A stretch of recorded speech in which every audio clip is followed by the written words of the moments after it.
Thanks জানানোর জন্য আজকে এখন ভিডিওটা করছি। আজকে আমার চ্যানেলটা 100 সাবস্ক্রাইবার ক্রস করেছে।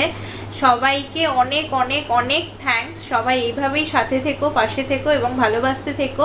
আজকে আমার ভিডিওতে দেখতে পারবে আমি বার্থডে গিফট কি কি পেয়েছি, সেগুলো আনবক্সিং করেছি, তোমাদের সাথে শেয়ার করে নিলাম সেই ভিডিওটা।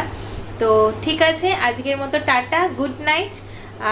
ভিডিওটি ভালো লেগে থাকলে লাইক করো, কমেন্ট করো, শেয়ার করো এবং চ্যানেলটি সাবস্ক্রাইব করতে ভুলো না। সবাই ভালো থেকো, সুস্থ থেকো এবং সবাইকে ভালো রেখো।